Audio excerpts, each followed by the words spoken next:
Resolución número 6. Lima, 17 de octubre del año 2018.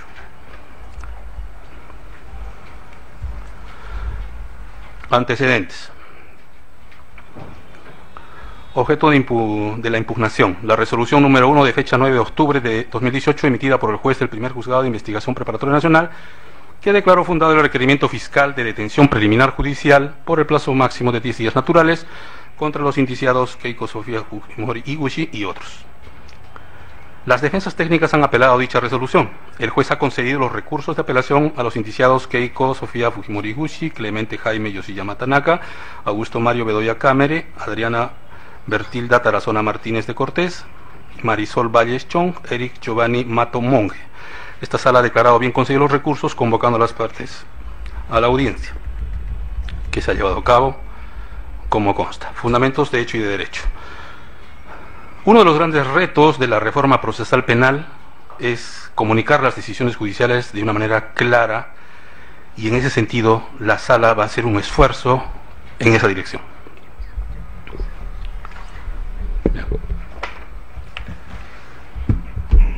¿Qué es una detención preliminar judicial?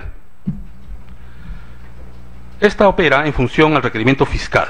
Según el marco legal, artículo 260.1 del Código Procesal Penal, señala que en los casos distintos al supuesto de flagrancia delictiva, que es el caso que nos ocupa, cuando existan razones plausibles para considerar que una persona ha cometido un delito sancionado con pena privativa de libertad superior a 4 años, y ve que por las circunstancias del caso puede desprenderse cierta posibilidad de fuga u obstaculización de la averiguación de la verdad.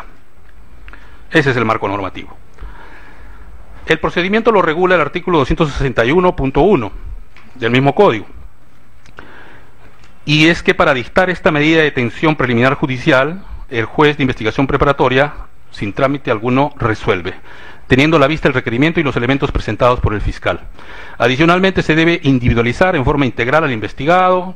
La resolución que impone la medida se puede impugnar en el plazo de un día, bajo las pautas establecidas en el artículo 267 del Código Procesal Penal.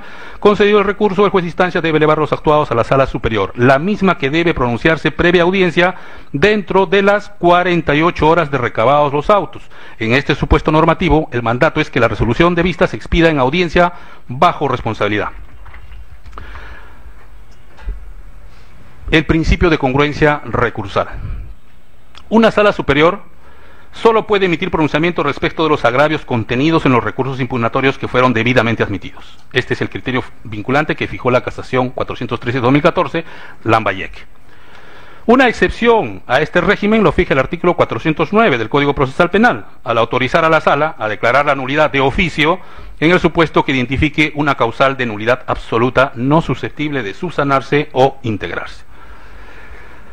Ingresamos al agravio común, que es la vulneración al derecho a la motivación de las resoluciones judiciales. Pues, en los recursos de apelación, todos los indiciados, con diferentes enunciados, han cuestionado que el juez ha vulnerado su derecho a obtener una resolución debidamente motivada. A continuación, resumimos en forma sucinta los argumentos por las defensas técnicas que fueron utilizados. Esto en forma secuencial. 1. Keiko Sofía Fujimori Iguchi señala: el juez incurrió en motivación aparente. Clemente Jaime Yoshiyama Tanaka, hay una vulneración a la debida motivación. Augusto Mario Bedoya Cámere, no motivación de la posibilidad de fuga y absoluta falta de lógica. Cuarto, Adriana Tarazona Martínez de Cortés, no precisa ni explica hechos o datos específicos sobre peligro de fuga. Quinto, Marisol Valles Chong, falta de motivación y motivación aparente del test de proporcionalidad. Y cuarto, Eric Giovanni Mato Monge, auto indebidamente motivado. Asimismo, este colegiado deja constancia que estos cuestionamientos han sido reiterados en la audiencia de vista. Así, la defensa técnica de Clemente Yoshiyama lo reafirma, con la expresión que se ha producido una vulneración a la debida motivación interna y externa. La defensa técnica de Augusto Mario Bedoya Cámara agregó: falta el principio de objetividad para referirse a los indicios y contraindicios. La defensa técnica de Adriana Tarazona Martínez de Cortés señaló que el test de proporcionalidad que se ha hecho en un razonamiento en bloque. La defensa técnica de Eric Giovanni Mato Monge afirmó que el juez no dice cómo llega a la conclusión, que tiene peligro de fuga. La defensa técnica de Marisol Valles Chong cuestionó el test de proporcionalidad por haberse señalado en bloque y no de manera específica. La defensa técnica de Keiko Fujimori agrega que es abusivo en pocas horas analizar más de 2.400 folios sobre la detención de 20 personas. También dijo respecto al riesgo de fuga que la resolución es copia textual y que el juez usa términos retóricos para negarle el arraigo. En esa inteligencia, el colegiado debe dar respuesta a este agravio incomún invocado por dichas defensas técnicas, porque pueden configurar una nulidad que impida ingresar a resolver el tema de fondo.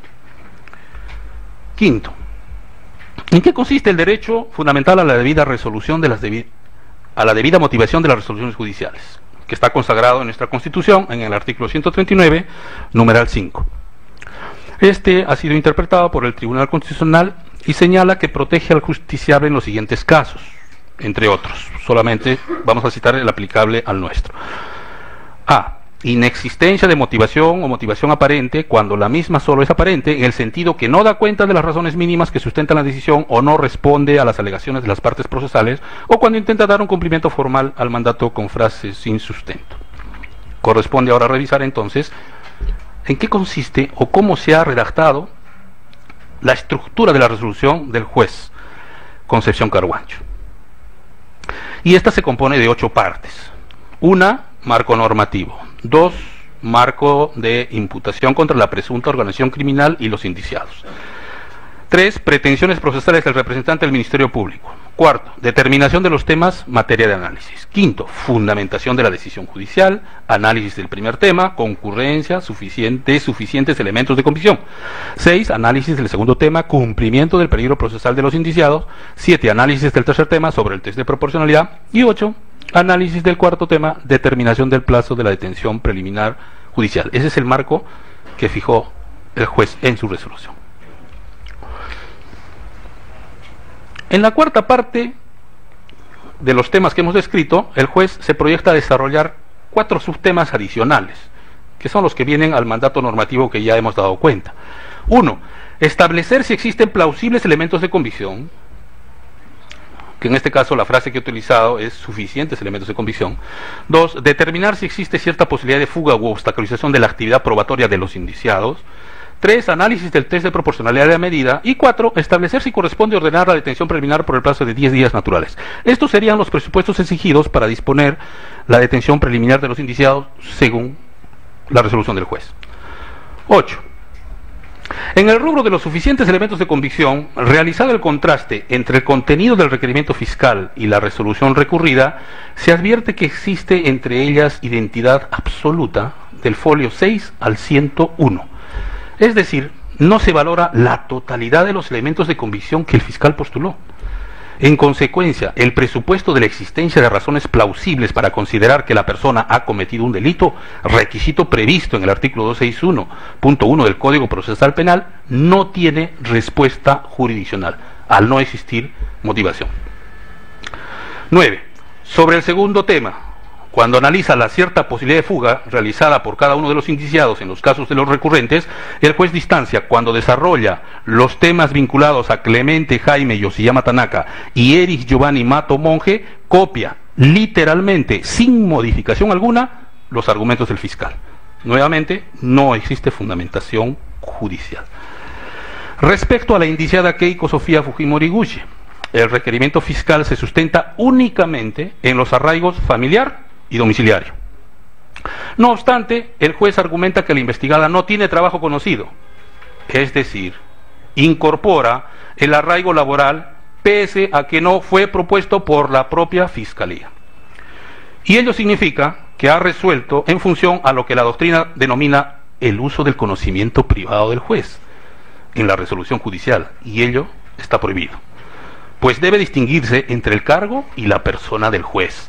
Parafraseando a Picó y Junoy, en una obra del año 2007, El juez y la prueba, Barcelona, Bosch, página 24, nota 9, dice: en el ejercicio de su cargo, el juez no puede utilizar su conocimiento personal de los hechos, o dicho en otros términos, el juez solo puede resolver en función de los hechos alegados y conocidos en su condición de juez.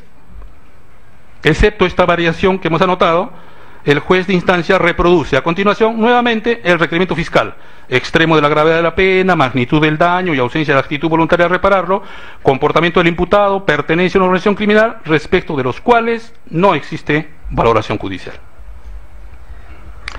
Respecto al investigado Augusto Mario Bedoya Cámara, según el requerimiento fiscal, no tendría arraigo familiar, empero sí tendría facilidades para abandonar el país, razón por la cual se solicitó su impedimento de salida. Ante ello, el juez sostiene que el mencionado investigado sí tiene arraigo familiar y domiciliario.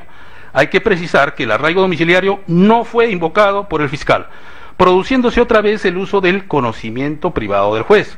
Adicionalmente, el requerimiento del peligro de fuga se sustenta en su comportamiento durante el procedimiento, pues realizada la diligencia de allanamiento a su domicilio ha interpuesto quejas funcionales sin haber dejado observaciones en la diligencia. Sobre este extremo no ha transcrito lo que el juez postuló respecto del comportamiento del imputado. En lo que continúa, reproduce nuevamente el requerimiento fiscal, los temas que ya hemos dicho: extremo de la gravedad de la pena, magnitud del daño, ausencia de actitud voluntaria de repararlo, comportamiento del imputado y pertenencia a una organización criminal. En síntesis y resumen, no existe motivación de todos estos puntos. 12. Respecto de Adriana Bertilda Tarazona Martínez de Cortés, según el requerimiento fiscal, no tendría arraigo en el país y sí tendría facilidades para abandonar y permanecer oculta. El juez sostiene que sí tiene arraigo domiciliario. Y otra vez, dicho arraigo no fue invocado por el fiscal, pero tendría facilidades para salir del país y permanecer oculta, sin sustentar en qué elementos apoya dicha conclusión. En lo que continúa, reproduce nuevamente el requerimiento fiscal, que ya los hemos mencionado. Lo vamos a repetir: extremo de la gravedad de la pena, magnitud del daño, ausencia de actitud voluntaria de repararlo, comportamiento del imputado y pertenencia a una organización criminal, respecto de los cuales no existe motivación. Respecto a Marisol Vallechón, según el requerimiento, el peligro de fuga se sustenta en 5 instituciones procesales según la propuesta del fiscal. Menciona: 1. Arraigo en el país del imputado. 2. Gravedad de la pena. 3. Magnitud del daño causado. 4. El comportamiento del imputado durante el procedimiento o en otro procedimiento anterior en la medida que indique su voluntad de someterse a la persecución penal. 5. La pertenencia del imputado a una organización criminal. El juez omitió la transcripción, hay que decirlo así, del elemento 4. Es decir, recortó algún argumento que planteó la Fiscalía. Y a continuación continúa con la reproducción del requerimiento fiscal en los demás extremos. 14. El requerimiento fiscal no desarrolla el test de proporcionalidad. No obstante, el juez sí se ocupa del tema. En el extremo del tema de la derogación de la medida, el fiscal únicamente citó el artículo 264.3 del Código Procesal Penal, mientras que el juez incorpora una justificación para el plazo razonable basado en los actos de investigación que realizará el Ministerio Público, cuando el propio Ministerio Público no había su juez de garantías para controlar a la luz de la Constitución y a la ley lo requerido. Y ello significa que debe existir una fundamentación reforzada, que implica mínimamente analizar los argumentos expuestos en el requerimiento fiscal, contrastándolos con los elementos de convicción que él mismo ha propuesto y anexados a su requerimiento. Y de ese análisis debe extraer las conclusiones que servirán de sustento a la decisión judicial.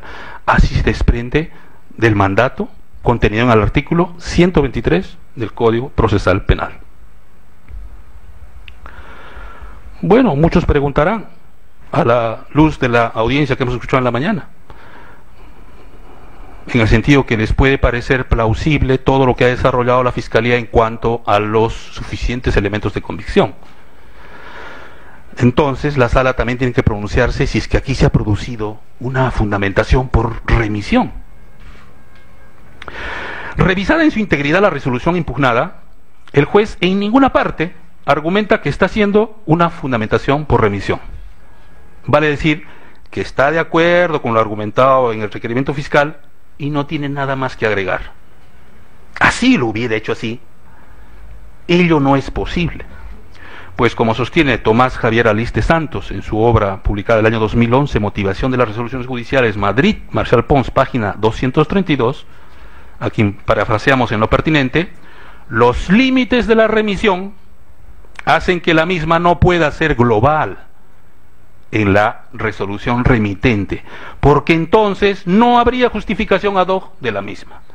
Y se entiende que la remisión opera generalmente cuando un superior cita lo argumentado por un juez inferior, pero no es usual que un juez se remita a los fundamentos del fiscal, pues ello nos llevaría a una insólita conclusión, que se resuelve el caso únicamente con lo expresado por el fiscal, señor fiscal. Ello haría innecesaria la figura del juez, y ello no se condice con el rol que se asigna al juez en el sistema acusatorio. Es dramático, pero hay que decirlo. Acerca de la nulidad. Estando a lo expresado hasta aquí, precisamos que este colegiado tiene un respeto a la idea de que la nulidad es un juez inferior. Con relación al tema de la nulidad, el Tribunal Constitucional ha señalado que la nulidad, en el expediente, 197-2005, PA/TC, Fundamento Jurídico 7, parte final, la nulidad de los actos procesales no se justifica en la simple voluntad de la ley.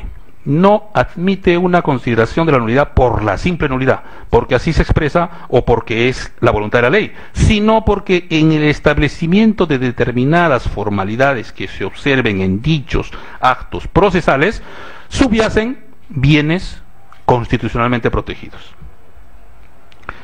Dichas omisiones han colocado una valla insalvable que impide a esta Sala Superior pueda pronunciarse en este incidente. Se ha producido entonces una nulidad de carácter insubsanable, artículo 150, literal D del Código Procesal Penal, y esta tiene grave trascendencia porque afecta el derecho a obtener una resolución debidamente motivada. Las consecuencias que acarrea esta declaración es la anulación de todos sus efectos hasta el momento en que se produce el vicio, artículo 154.1 del Código Procesal Penal, debiendo retrotraerse el Estado al momento en que se produjo el vicio. Esta Sala, nuevamente en respeto de sus propios precedentes, quiere dejar en claro que en casos similares, donde el juez no motiva el requerimiento fiscal, ha sancionado dicha omisión con la nulidad. Así lo hemos hecho.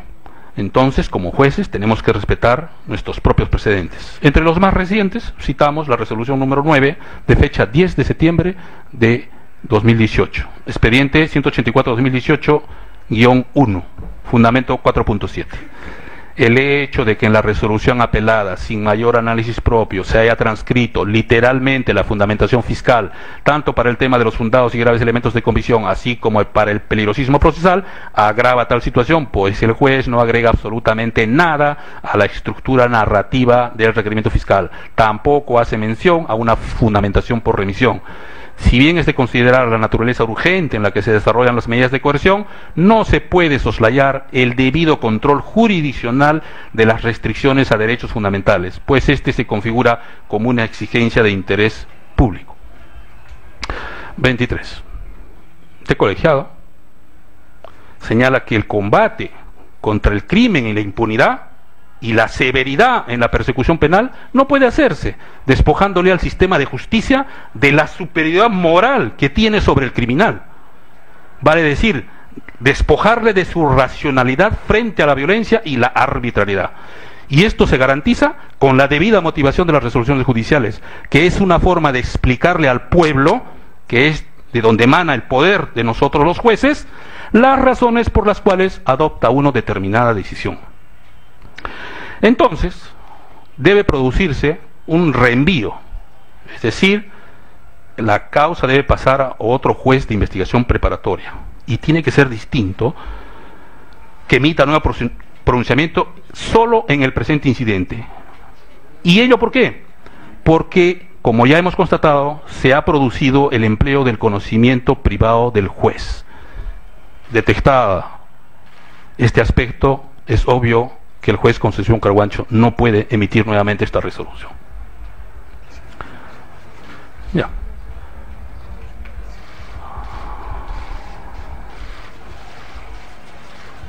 Y aquí la Sala hace una reflexión, sin que esto se convierta en una justificación respecto de la actuación del juez Concepción Carguancho.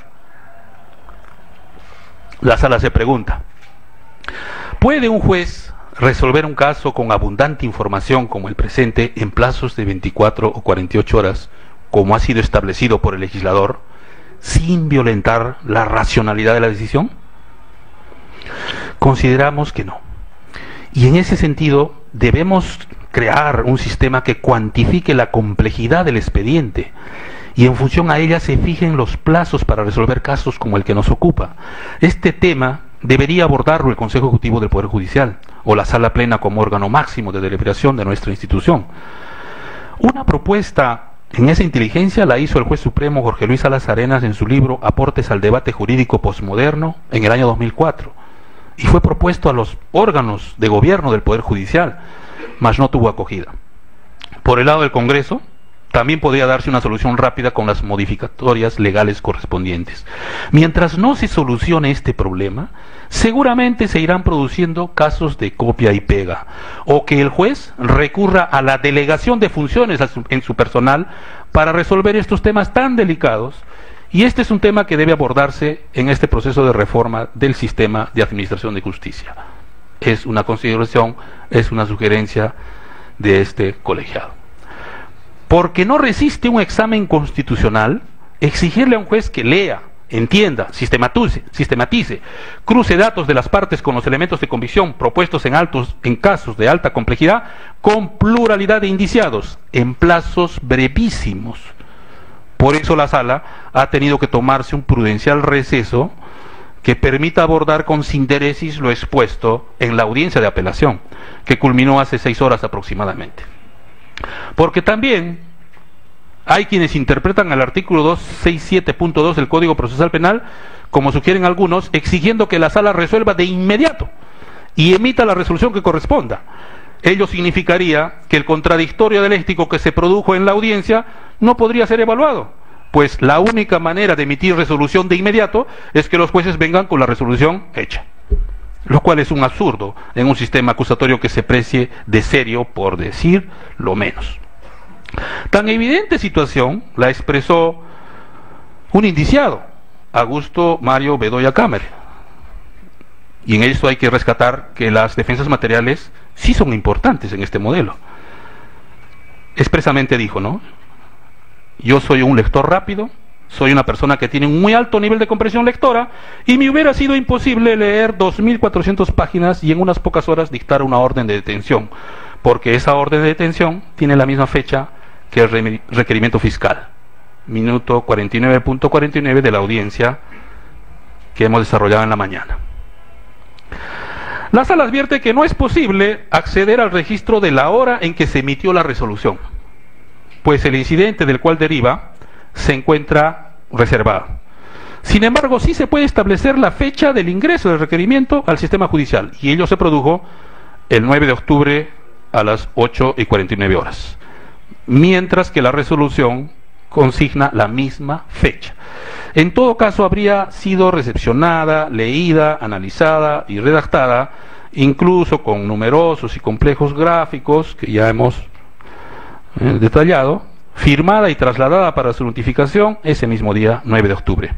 Esto, con los cálculos, digamos, menos optimistas, se habría producido en un lapso máximo de 15 horas. Esta resolución explica cómo se puede dar una resolución en ese término. La sentencia plenaria casatoria 1/2017, CI de fecha 11 de octubre de 2017, establece los diferentes grados de convicción que debe tener la imputación para impulsar cada etapa del proceso y específicamente para la detención preliminar judicial. Exige una sospecha simple y esta se da en una detención preliminar.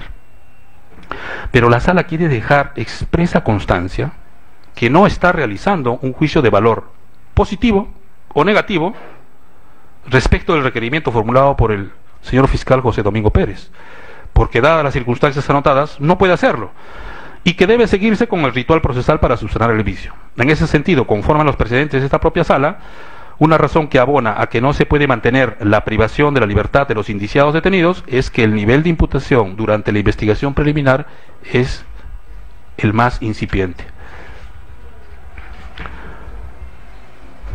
Efectos extensivos de la nulidad. Nuestro sistema recursal ha previsto, en casos de pluralidad de imputados, que la impugnación de uno de ellos favorecerá a los demás siempre y cuando los motivos en que se funde no sean exclusivamente personales. Artículo 408.1 del Código Procesal Penal. Y en este pronunciamiento, la razón que lleva a este colegiado a declarar la nulidad de la resolución apelada tiene que ver con la ausencia de motivación, que se funda en motivos no personales. Por tanto, la nulidad se irradia también a todos aquellos cuya detención preliminar judicial está dispuesta en la resolución apelada.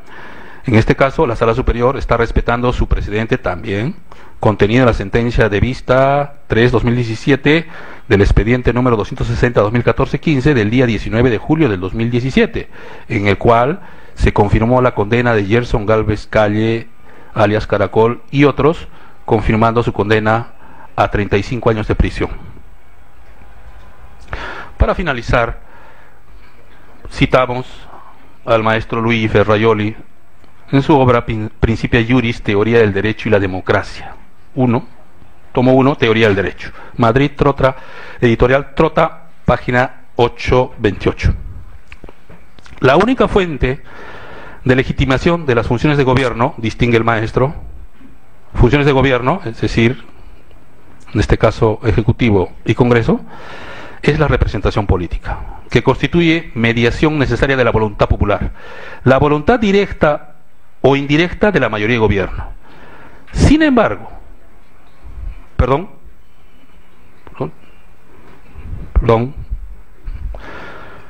sin embargo, para Ferrajoli, las funciones y las instituciones de garantía son antimayoritarias, porque deben garantizar igualmente los derechos fundamentales de todos, porque deben constatar y sancionar los actos inválidos o ilícitos de los titulares de los poderes públicos. Su fuente de legitimación no es la contingente voluntad popular, sino la voluntad popular que se expresa en la ley, y por tanto la verdad jurídica de los presupuestos de las decisiones que constituyen su ejercicio. Decisión.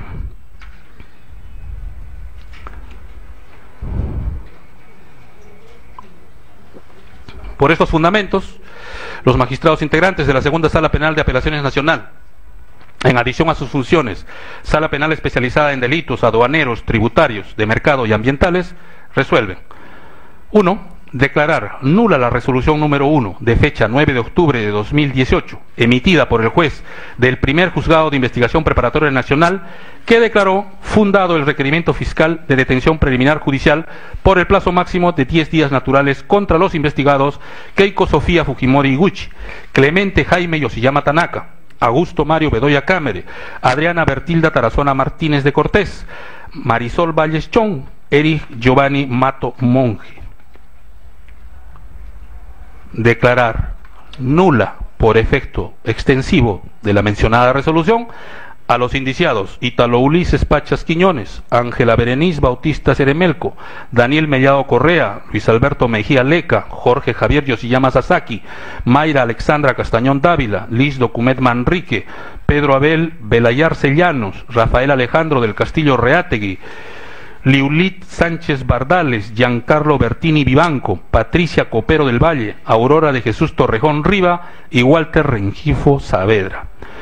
Disponer la inmediata libertad de los indiciados detenidos Keiko Sofía Fujimori Iguchi, Augusto Mario Bedoya Cámara y Adriana Bertilda Tarazona Martínez de Cortés, así como de los demás indiciados que estén sufriendo detención preliminar judicial efectiva con motivo de la mencionada resolución, siempre y cuando no se haya dictado en contra de aquellos otra resolución que ordene su privación de libertad, y adicionalmente debe dejarse sin efecto las órdenes de captura vigentes que correspondan, debiendo cursarse los oficios respectivos a las autoridades pertinentes para su inmediata ejecución. Disponer el pronunciamiento de nueva resolución únicamente en la presencia incidencia por juez distinto al que suscribe la resolución apelada, para lo cual el presente cuaderno deberá ser remitido a mesa de partes de la Sala Penal Nacional, a fin que bajo el criterio de selección aleatoria derive al Juzgado de Investigación Preparatoria Nacional que corresponda, para que, renovando el acto procesal anulado, emita nuevo pronunciamiento con arreglo a ley y a la brevedad posible, y en su caso tome en cuenta el tiempo de privación de libertad de los indiciados que fueron privados de su derecho a libertad en mérito a la resolución que fue materia de apelación.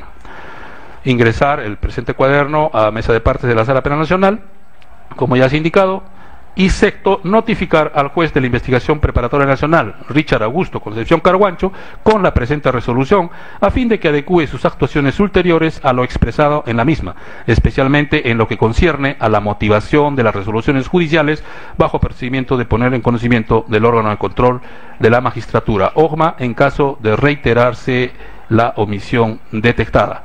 Regístrese, notifíquese, ofíciese y ejecútese. Firman Samuel Calcín, Quispe Auca y la señora León Yararo. Es la resolución que ha emitido este colegiado. En todo caso, si es que van a hacer uso de las posturas en forma oral o lo van a reservar, el Ministerio Público, ¿cuál es su postura?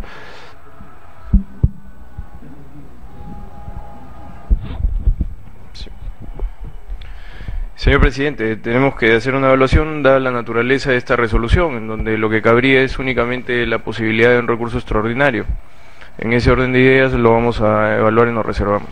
Muy bien, obviamente ya no consta preguntar a las defensas técnicas. En ese sentido, hemos culminado este incidente. No, pero... Bien, cumplimos la formalidad. Y siendo las 9:27, procedemos al cierre del registro de audio y video.